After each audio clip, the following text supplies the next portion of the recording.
中国武術の宮平保先生は若い頃国際商刀館の金沢博一宗家に会ったことがあるそうです。沖縄で話を聞いてきました。天行県中国武術館の宮平と申します。よろしくお願いします。宮平先生は若い頃に金沢博一先生に会ったことがあるというふうに聞きましたけれども、その時のエピソードを話していただけますか。そうですね、金沢博一先生はもちろん僕が少年時代の頃からというか、空手雑誌などで有名な先生でしたよね。で中国武術を私が中国修行から沖縄に帰ってきて、沖縄の地でこの中国武術を広めている中でですね、いろんな沖縄空手の先生方ともちょっと関わりがありまして、それで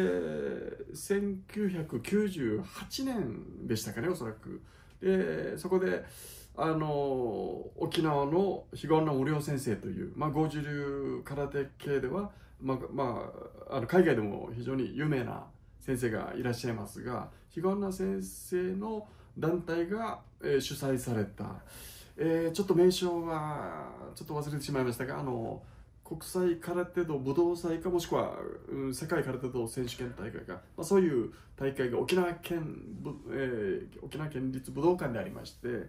でその時にいろんな流派の空手の先生方が招待演舞ですね、それで招かれておりまして、で沖縄県内からは私と宗霊先生の方が中国武術ということで、彼岸の先生とは少し面識もありましたので、ぜひ出ていただけませんかということでお声がかかって、でその時に演舞をしました。でその時に、同じようにやはりゲスト演舞として、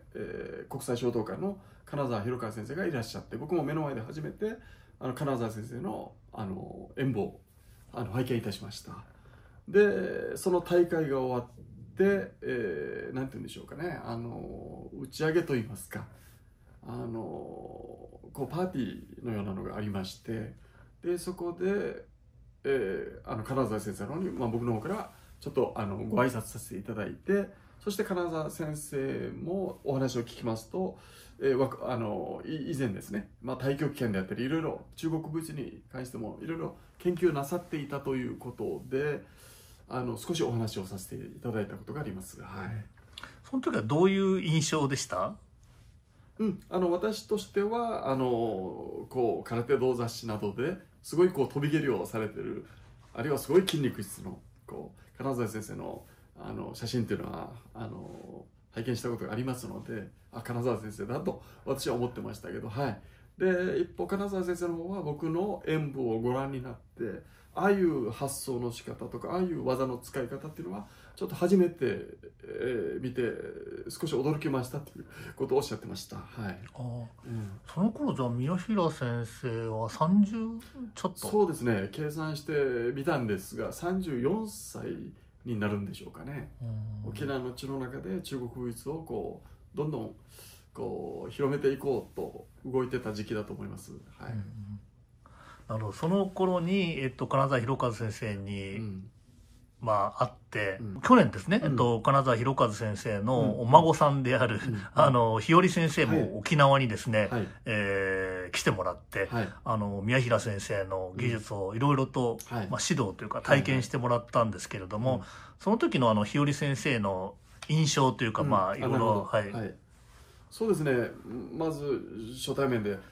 若い女性ですので、しかし空手を非常に一生懸命されているということで、まずはその探求心というんですか、いろんな私の危険な技とかいろいろあると思うんですが、それを実地に受けてみたいというのはちょっと並外れた根性だなとは感じました。はい。金沢博一先生もやっぱりさまざまな武術を学ばれてたみたいなんですけども、やっぱそういうなんかあるんでしょうね、知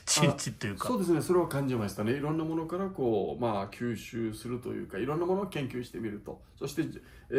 ご自身の空手に生かされるという姿勢は、金沢先生、博一先生のやはり一応受け継がれてるなとは思いましたね。はい。国際商刀館の空手の人たちは、宮平先生はもう完全に中国武術の人と思ってるんだと思うんですけれども、実は実は空手出身なんですよね。そうですね。私は沖縄県という、いわゆる空手のメッカといいますかね、この地で生まれまして、10歳の頃から伝統空手をやっております。そして20歳ぐらいまで、約10年間ですかね、やって、そして空手の中で、自分なりになんですが、いろんな疑問を持った、空手に対する疑問というよりも、私自身のなんていうんですか、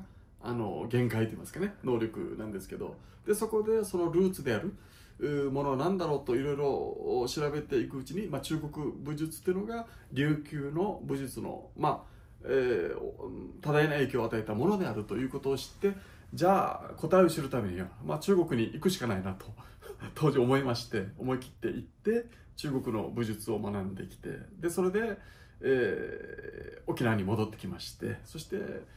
中国武術を少しずつ広めていこうという、過程では沖縄空手の方々ともいろんな交流がありましてね、